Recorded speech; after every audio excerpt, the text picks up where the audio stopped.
So we've used xGen to give us her right eyelash and right eyebrow.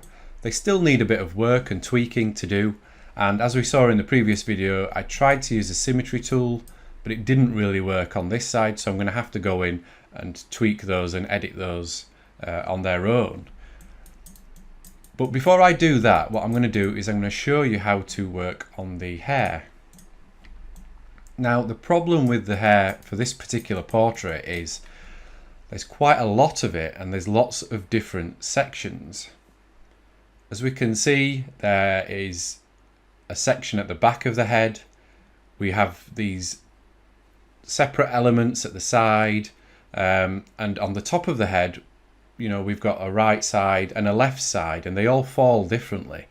Now, we could just apply a single description to the whole scalp and then go in and use the comb tool and the other tools to try and pose and style the hair. Now, the problem with this is because there'll be such a huge amount of the hair, it would be a bit of a nightmare trying to tackle it all, because one downside to using the grooming tools is some of the hair that you select, it can be quite unpredictable. So you could be trying to select one side and then it will select the other side as well, so you end up editing hair that you don't want to edit. Now, you can use the freeze tool up here, and that allows you to freeze sections of the hair, but what I prefer to do is, and this helps from a visual point of view as well, is I would rather just divide the hair into separate sections, and this just allows you to focus on different areas at a time. So as an example, what I would probably do is let's select this side of the hair, and I'm going to deselect this area here, and then I'm going to create another set of interactive groom splines, and I'll call that hair right. Now, this needs to be longer, so let's try 20 and see how that looks. Actually, let's try 50 because we want this to be quite long, and I'm going to increase the CV count to 10. Now, as I said previously, we're increasing the CV count, which will allow us more CV points in each strand of the hair so that we can edit it. I'll leave the density at 10 for now, so let's create that. So there you can see we've got one segment of hair, and I can just turn that off so that it's invisible. In fact, let's turn off the eyelashes and the eyebrows as well. So we've got our first section there. So I can do the same with the other side. Deselect these. Generate, open this up again, hair left, create. So there we have those two sides of the hair.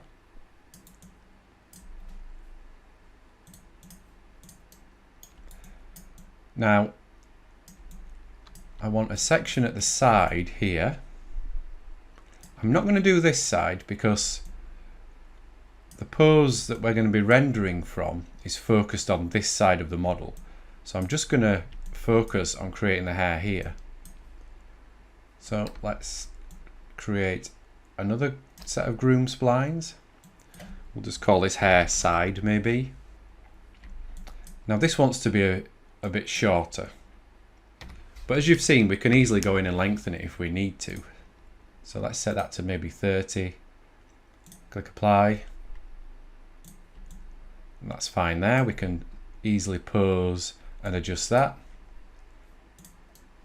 And for now, I'm just going to add another section at the top here. And we'll call that fringe maybe.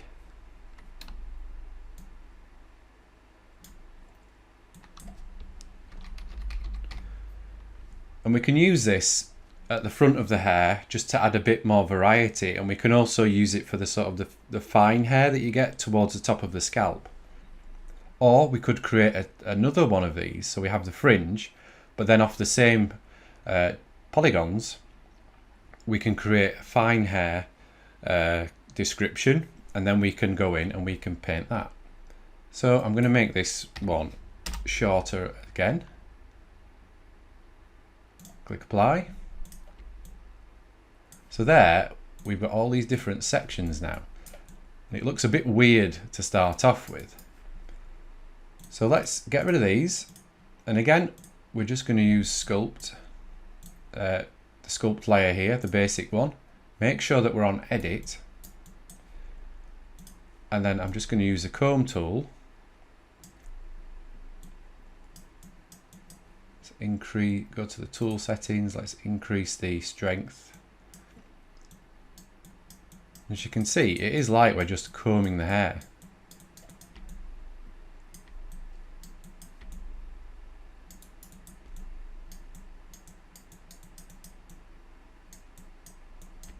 I'm just referring to the concept just to get a rough idea of how this hair is going to fall. So it's going to come round the back.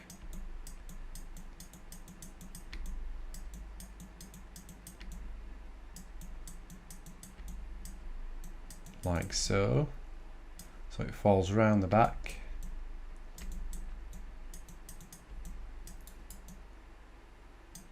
And if this looks a bit too complicated, we can go in and we can just adjust the density.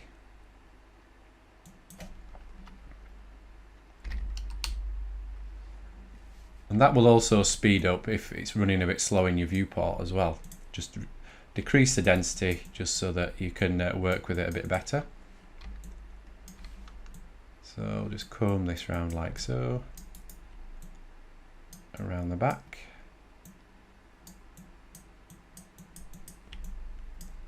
As you can see, it's the interactive grooms tool is just a really nice way to work.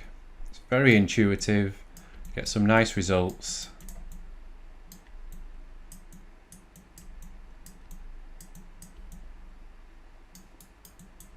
And again, just like with the eyebrows and the eyelashes, I'm just doing this very quickly just to demonstrate.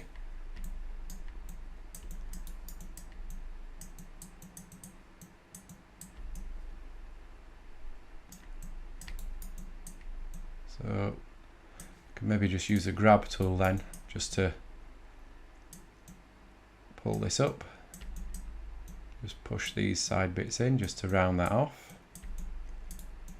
And we need a bit more of a curve at the front where the hair's coming up here.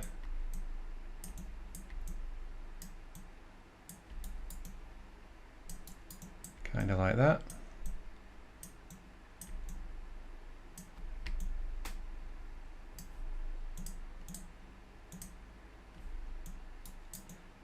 And with the grab tool, it's good to have preserve length on, because then as you're pulling the hair around, it's going to keep the length exactly as it is. If you turn that off, then you're almost going to get sort of a stretching effect, and you may want that in certain areas.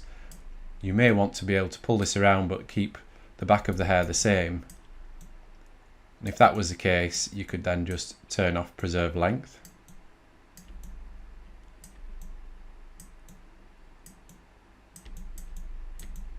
So there we've got the hair falling round to the back of the head, because it looks like she has the hair tied at the back, and then we've got an extra bit of hair running down the back of the neck here. So we need to add another description in so that we can add that in. So again, that's very rough.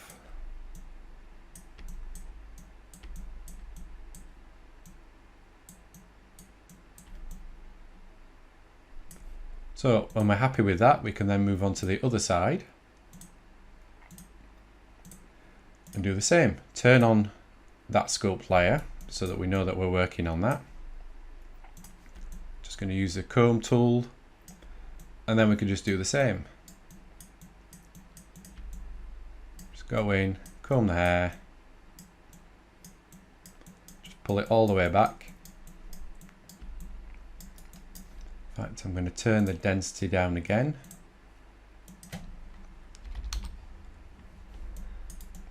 to make it a little bit easier to work with.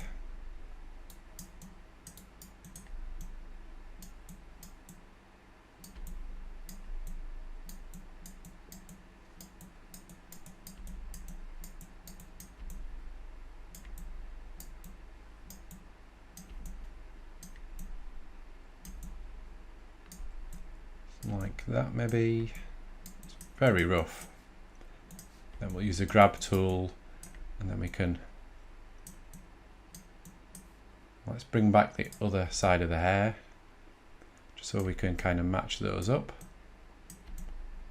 Now with the concept image, the hair falls a little bit more like that, so we need to also adjust the right side to meet that as well.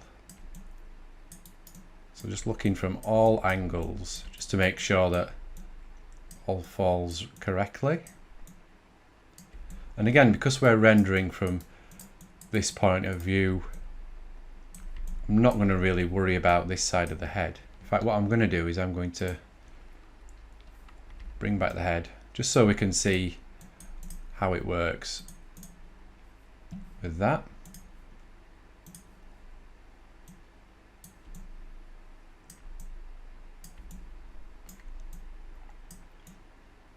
And this is just the process. You use the groom tools to pose and style the hair. You know, as I mentioned previously, if we wanted to edit part of this hair but didn't want to touch, say we just wanted to edit the front, the middle here but not the side, we could use the freeze tool and select these here.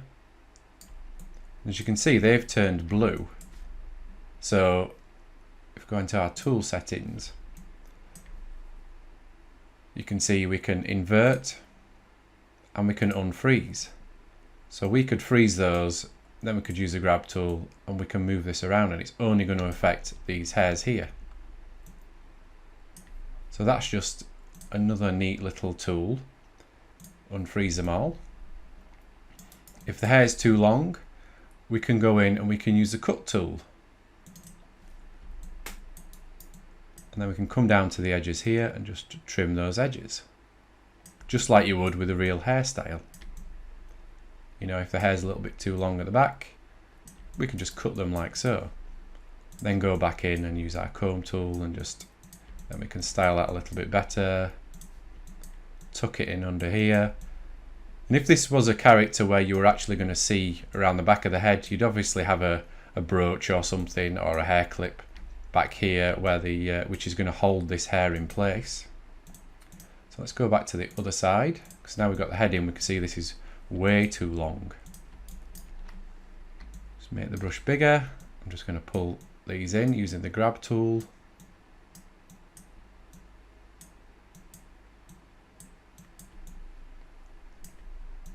Needs to go in a lot more.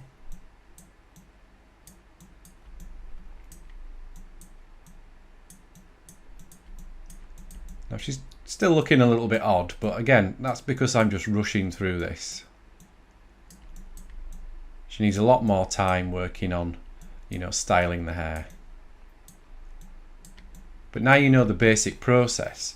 You can do that now. You can go through and you can just, using these few tools, just go in, get the hairstyle that you want. So again, move that over to match up with that. And just keep referring to the reference as well. You're not going to get an exact, you know, hairstyle exactly the same. I mean, well, you probably could do if you wanted to dedicate the time to it. But for me, I just want to get a general impression of the concept. So before I move on, and I'm going to, you know, work on the rest of the hair, and then we'll come back after I finish styling it. There's a couple more things that I just wanted to show you. Now, at the moment, the hair is looking very straight, looking very linear. Doesn't look very interesting, if I'm honest.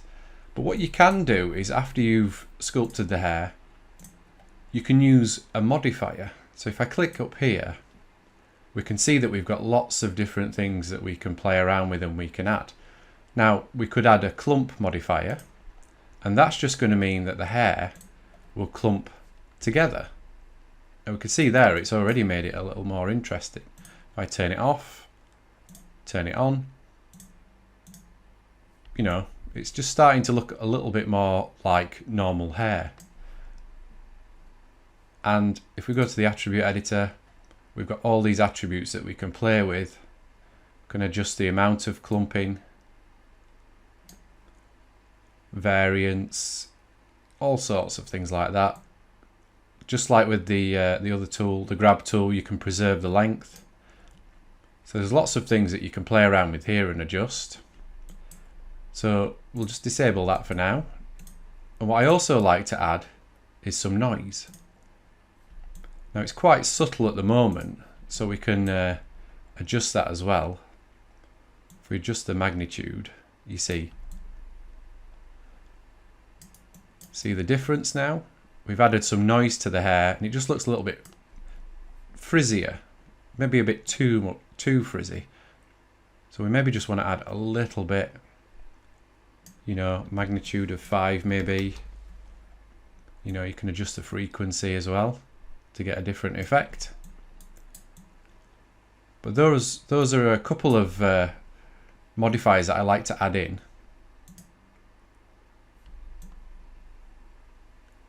Just to get the hair to look a bit more natural, add a bit more variety to it.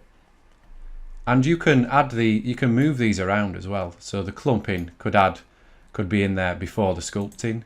The noise could be in there before you've actually done the clumping. So you can move these around to get different effects as well.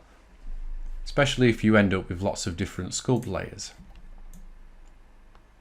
So that's just a very basic overview of using the interactive groom editor and the different tools to start painting your hair. What I'm going to do now is I'm going to go in and I'm going to fix the left eyelash. I'm going to work on the right eyelash as well. I'm not sure about the eyebrows. Like I say, I might keep them as the textures. So I'm going to see how they look, and if I'm happy to just use the textures, then I'll just use the textures. But you know now the process for creating the eyebrows. What I'm also going to do is I'm just going to continue styling the hair, and we will see what we come up with. So I'm just going to leave this for here. You continue to work on the hair until you're happy, and then we'll pick things up in the next video.